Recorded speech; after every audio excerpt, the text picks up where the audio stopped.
Show name the return of tiger episode 1।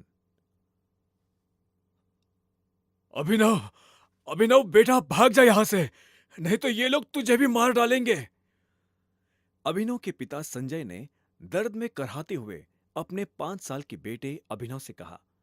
उनके हाथ में गोली लगी थी। अभिनव और संजय रात के अंधेरे में एक पतली सी गली में छुपे हुए थे। बाहर सड़क पर उनकी गाड़ी खड़ी थी और उसी गाड़ी के पास खड़े थे वो लोग जिन्होंने संजय को गोली मारी थी। नहीं पापा, मैं आपको छोड़कर कहीं नहीं जाऊंगा। जिद मत कर टाइगर।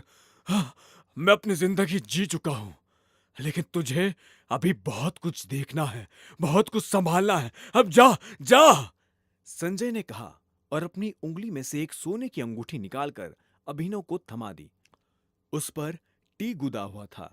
संजय ने अभिनव के माथे को चूमा और अपनी बंदूक लेकर उन लोगों का सामना करने के लिए गली से बाहर निकल गए। घबराया हुआ अभिनव अपने पिता को छुपकर देख रहा था। संजय जैसे ही अपनी गाड़ी के पास पहुंचे तो एक आदमी ने संजय पर बंदूक तान दी। संजय पर 3 गोलियां दाग दी गई थी। टूटती सांसों के बीच संजय ने अभिनव को देखा और कहा, इस कमीने का चेहरा याद रखना टाइगर। और संजय जमीन पर ढेर हो गया। पापा, अभिनव चिल्लाया और अचानक उसकी नींद खुल गई। पसीने में तरबतर अभिनव अपने बिस्तर पर उठकर बैठ गया और गहरी सांसें लेने लगा। 18 साल। पिछले 18 सालों से यह सपना इसी तरह से अभिनव को परेशान कर रहा था। अभिनव ने पहले अपनी उंगली में पहनी उस अंगूठी को देखा और फिर बाथरूम की तरफ बढ़ने लगा। अभिनव गुड़गांव में रहता था और डिलीवरी बॉय का काम करता था। हालांकि इस काम में उसका मन नहीं लगता था, लेकिन अनाथ आश्रम से निकलने के बाद उसके पास ये करने के अलावा और कोई चारा नहीं था। 18 साल की उम्र में अनाथ आश्रम से निकलने के बाद उसने अपना खर्च खुद उठाना शुरू कर दिया था। उसकी जिंदगी में बस एक ही खुशी थी, उसकी गर्लफ्रेंड वैभवी। जब भी वो वैभवी को देखता तो अपने सारे दुख भूल जाता था और आज तो वैभवी का जन्मदिन था, इसीलिए अभिनव जल्द से जल्द उससे मिलना चाहता था। भैया, ये केक कितने का है? शाम को जब अभिनव ने अपना काम खत्म किया तो वो एक बेकरी पर आ गया था। 600। अच्छा, और ये पेस्ट्री? 60। ठीक है, एक पेस्ट्री पैक कर दो, अभिनव ने दुकानदार से कहा। असल में अभिनव और वैभवी ने यह तय किया था कि वो पाई पाई जोड़कर अपने लिए किराए का एक बड़ा घर लेंगे और इसलिए वो पैसे वेस्ट नहीं करना चाहते थे। पेस्ट्री लेकर अभिनव खुशी खुशी वहां से निकल गया। कुछ देर के बाद जब वो वैभवी के कमरे के बाहर पहुंचा तो उसने पाया वहां काफी रंगीन लाइट्स चल रही थी और वहां से तेज म्यूजिक की आवाज आ रही थी। अभिनव हड़बड़ाते हुए ऊपर पहुंचा और घंटी बजा दी। वैभवी ने कमरे का दरवाजा खोला। अभिनव ने जैसे ही वैभवी को देखा तो उसके होश उड़ गए। उसने पूछा, ये सब क्या है? वैभवी ने महंगा सा वन पीस पहना हुआ था और उसके सिर पर एक छोटा सा ताज था। कमरा चारों तरफ से सजा हुआ था। टेबल पर एक बड़ा सा केक, शराब और खाना रखा हुआ था। वहां बहुत सारे मेहमान आए हुए थे। ये कौन है वैभवी? देख नहीं रही, ये डिलीवरी बॉय है। पर हम ऑलरेडी केक लाए तो थे, फिर तूने पेस्ट्री क्यों मंगवाई? अरे, तुम गलत समझ रही हो। ये तो वो डिलीवरी बॉय है जिसको वैभवी डेट कर रही थी। माय गॉड, एक डिलीवरी बॉय को डेट? वैभवी, तेरा स्टैंडर्ड इतना कैसे गिर गया? अभिनव को यह सुनकर बुरा लगा, लेकिन इससे पहले कि वो कुछ कहता, इतने में पीछे से आवाज आई, हैप्पी बर्थडे वैभवी। अभिनव ने पलटकर देखा तो पाया कि वहां देवेन सूट बूट में खड़ा था। अभिनव देवेन को अच्छी तरह से जानता था। वो एक बड़े बाप का लड़का था और हर वक्त वैभवी के आसपास मंडराता रहता था। इस बात से अभिनव चिढ़ता था और जब आज के दिन देवेन यहां आया तो अभिनव का दिमाग खराब हो गया। उसके हाथ में एक बड़ा सा गिफ्ट था। उसके आगे अभिनव के हाथ में लटकती पेस्ट्री की थैली कुछ भी नहीं लग रही थी। हैप्पी बर्थडे डार्लिंग, देवेन ने कहा और अभिनव को बगल करके वो वैभवी के पास आ गया। उसने वैभवी को गिफ्ट दिया और उसे कस कर गले लगा लिया। ये देख अभिनव जल भून उठा। इतने में वैभवी ने कहा, दोस्तों, तुम्हें मेरे स्टैंडर्ड पर डाउट है ना? अब मैं तुम्हें बताती हूं कि मेरा स्टैंडर्ड क्या है। वैभवी ने इतना कहा और देवेन का हाथ पकड़ लिया। इसके बाद वैभवी उसे देखते हुए बोली, मैं तुमसे ब्रेकअप कर रही हूं अभिनव। क्या? और क्या? अबे कब तक बेचारी तेरे जैसे गरीब के साथ आधी पेस्ट्री खाती रहेगी, नहीं डार्लिंग? इतना कहते ही देवेन ने वैभवी के गालों को चूम लिया। अभिनव की आंखें फटी की फटी रह गई। उसने पेस्ट्री की थैली फेंक दी और देवेन की नाक पर एक जोरदार मुक्का जड़ दिया। साले, तेरी इतनी हिम्मत! देवेन जैसे ही अभिनव को मारने के लिए आगे आया, इतने में अभिनव ने उसके पेट में एक लात मारी और वैभवी की तरफ देखकर बोला, ये ये तुमने ठीक नहीं किया वैभवी। और अभिनव वहां से निकल गया। वो उन दोनों की शक्ल अब और नहीं देखना चाहता था। उसकी आंखों में आंसू थे और उसका दिल जोरों से दुख रहा था। वो एक बड़े से होटल के सामने फुटपाथ पर ही शराब पीने बैठ गया था। हर घूंट के साथ उसकी आंखों के सामने वो दृश्य आ रहा था जिसमें वैभवी देवेन के गालों को चूम रही थी। हर घूंट के साथ उसके दिल का दर्द और बढ़ते जा रहा था। यह तुमने ठीक नहीं किया वैभवी, यह तुमने ठीक नहीं किया। नशे में धुत अभिनव ने शराब की आखिरी बोतल सड़क पर फोड़ते हुए कहा। उसे चक्कर आ रहे थे और वो गश खाकर वही सड़क पर लेट गया। उसका दिल तो बुरी तरह से टूट गया था, लेकिन उसके लिए ये रात यही खत्म नहीं होने वाली थी। उधर जब अभिनव सड़क पर बेहोश हो गया था, तब इधर सनी सिंह अपनी गाड़ी में बैठा बेचैन हो रहा था। सनी सिंह की बहन अनन्या सिंह उसके गले का कांटा बन गई थी। सनी अपने दादा हरदेव पाल सिंह की नजर में आने के लिए और अनन्या को रास्ते से हटाने के लिए कुछ भी कर सकता था, और आज वो अपनी गाड़ी में अपने आदमियों के साथ निकल पड़ा था अपनी बहन को सबक सिखाने के लिए। इधर कुछ देर के बाद अभिनव के बगल से सनी सिंह की महंगी सी गाड़ी गुजरी। जैसे ही सनी की नजर अभिनव पर पड़ी तो उसने गाड़ी रुकवाई और नीचे उतरकर अभिनव के पास चला गया। वो अभिनव को मुस्कुराते हुए देख रहा था। सनी के आदमी भी उसके पीछे उतरे। उनमें से एक ने हिचकिचाते हुए कहा, बॉस, ये हमारे पास टाइम नहीं है। सुबह होने से पहले अगर हमने इसे अनन्या के कमरे में नहीं डाला तो हमें दोबारा इस काम को करने का मौका नहीं मिलेगा। सनी ने कहा और अभिनव को गाड़ी में डालने का इशारा कर दिया। उन्होंने अभिनव को गाड़ी में डाला और वहां से रवाना हो गए। कुछ देर के बाद सनी की गाड़ी एक बड़े से होटल के बाहर आकर खड़ी हो गई। सनी ने अपने आदमियों से कहा, इसकी पैंट उतारो और रूम नंबर 409 में ले चलो। सनी के आदमी अभिनव को उठाकर सीधा रूम नंबर 409 में घुसे और उन्होंने अभिनव को बहुत आहिस्ते से उस बिस्तर पर लेटा दिया। वहां पहले से सनी की बहन अनन्या लेटी हुई थी। सुबह जब अभिनव की करवट बदली तो उसका हाथ एक नर्म हाथ से टकरा गया। अभिनव की नींद टूटी और उसने देखा कि वो एक अनजान लड़की के बगल में बिना पैंट्स के लेटा हुआ था। इधर अनन्या की भी नींद खुल गई। अपने आप को इस हाल में पाया तो गुस्से में अभिनव के गाल पर एक जोरदार थप्पड़ मार बोली, ये तुमने मेरे साथ क्या किया? कौन हो तुम और मेरे कमरे में कैसे आए? और ये तुमने पैंट क्यों नहीं पहनी है? अनन्या ने खींचते हुए कहा। अभिनव को कुछ समझ नहीं आ रहा था, फिर भी उसने कोशिश की और बोला, वो मैं। इतने में अनन्या के कमरे का दरवाजा खुला और सनी अपने आदमियों के साथ अंदर आ गया। शेम ऑन यू बहना, मुझे तो पहले से तुम्हारे कैरेक्टर पर डाउट था। मैंने कितनी बार दादाजी को समझाया पर वो हर बार बोले नहीं, मेरी अनन्या ऐसा नहीं कर सकती। इसलिए मैंने उन्हें अपनी पोती की रंगरलियों का लाइव टेलीकास्ट दिखाने के लिए यही बुला लिया। सनी के मुंह से दादाजी का नाम सुन अनन्या घबरा गई। वो हाथ जोड़ बोली, भाई, मुझे सच में नहीं पता क्या हुआ, कैसे हुआ। मैं तो इस लड़के तक को पहली बार देख रही हूँ। मैं भी, और हम दोनों के बीच ऐसा कुछ नहीं हुआ है जैसा। इससे पहले कि अभिनव सफाई देता, अनन्या और सनी के दादा हरदेव पाल सिंह कमरे में पहुंच चुके थे। उनके पहनावे से समझ आ रहा था कि वो बहुत अमीर आदमी थे।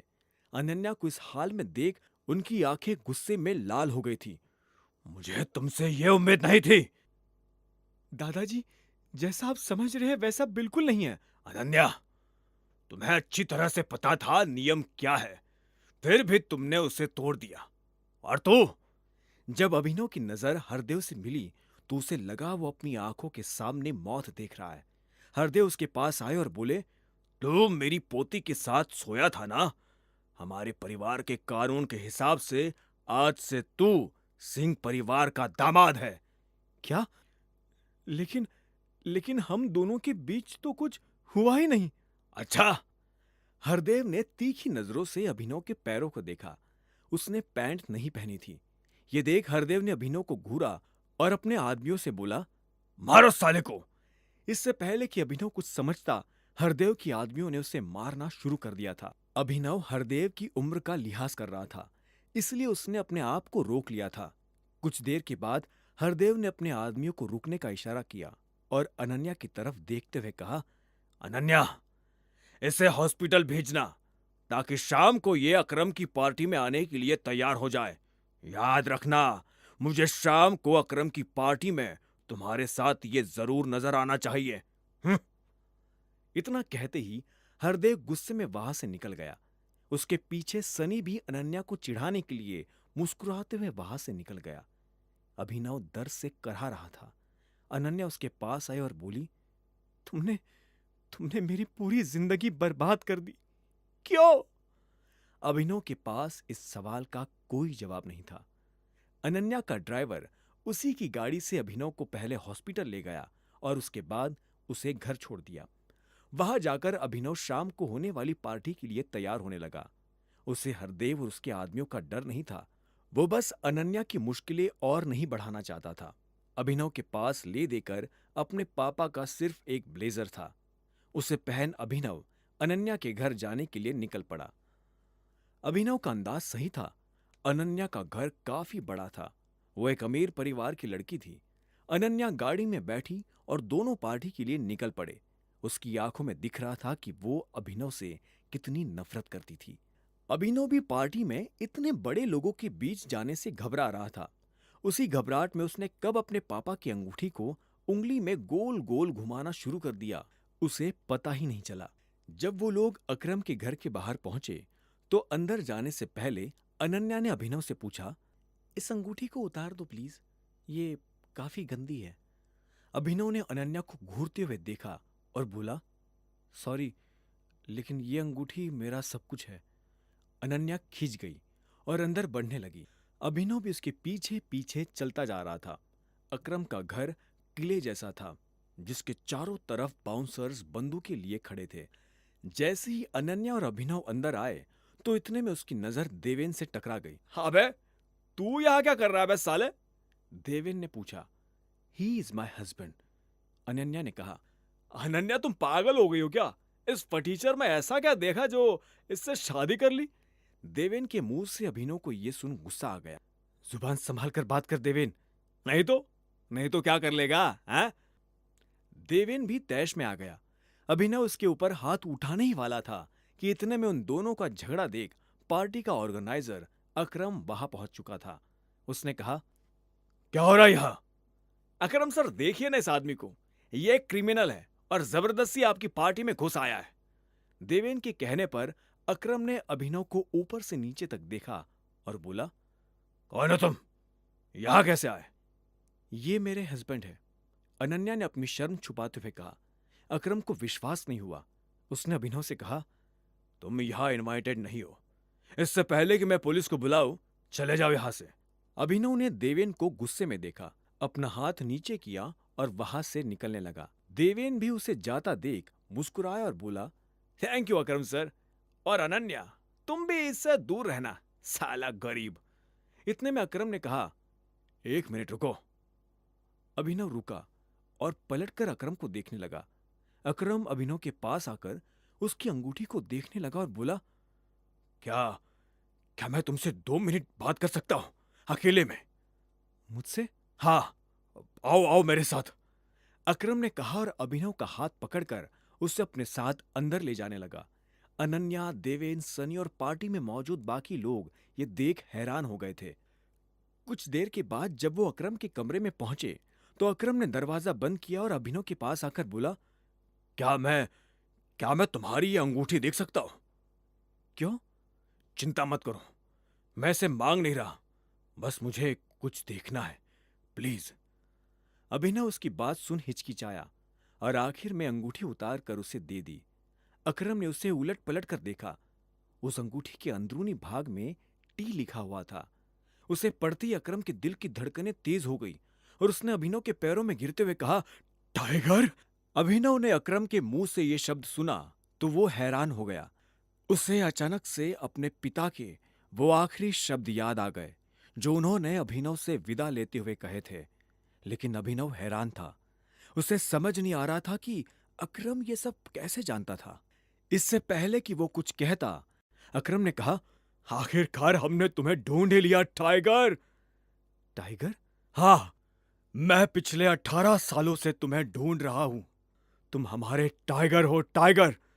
हमारे इस हजारों करोड़ के बिजनेस एम्पायर के वारिस, जिसे हम तीनों दोस्तों ने मिलकर खड़ा किया था। मैं, तुम्हारे पापा संजय गढ़वाल और राणा राणा अग्निहोत्री। इतना कहते ही अकरम ने दीवार पर टंगी एक तस्वीर की तरफ इशारा कर दिया जिसमें संजय, अकरम और राणा तीनों मौजूद थे। राणा को देख अभिनव को झटका लगा। उस रात अभिनव के पिता पर जिस आदमी ने गोली चलाई थी वो राणा था। अभिनव की आंखें गुस्से से लाल हो गई। ये देख अकरम ने पूछा, क्या हुआ? तुम इतने गुस्से में क्यों हो? नहीं, मैं ठीक हूं। आपको मुझसे कुछ बात करनी थी ना?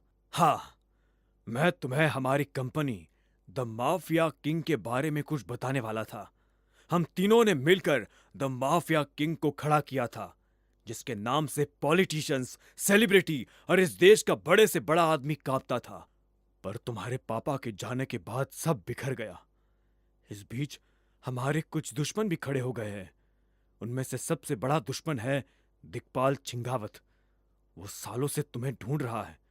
वो तुम्हें मारकर हमारा नामो निशान मिटा देना चाहता है। फिलहाल द माफिया किंग का सारा काम राणा का बेटा मोंटी संभाल रहा है।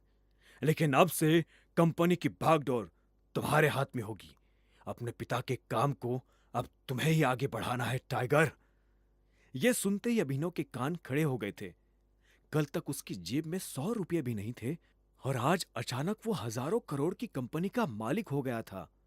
अब आगे क्या होने वाला था? क्या अभिनव अपने पिता का बदला ले पाएगा? कैसे एक डिलीवरी बॉय संभालेगा अपने पिता की हजारों करोड़ की कंपनी द माफिया किंग? जानने के लिए सुनते रहिए द रिटर्न ऑफ टाइगर, सिर्फ पॉकेट एफएम पर।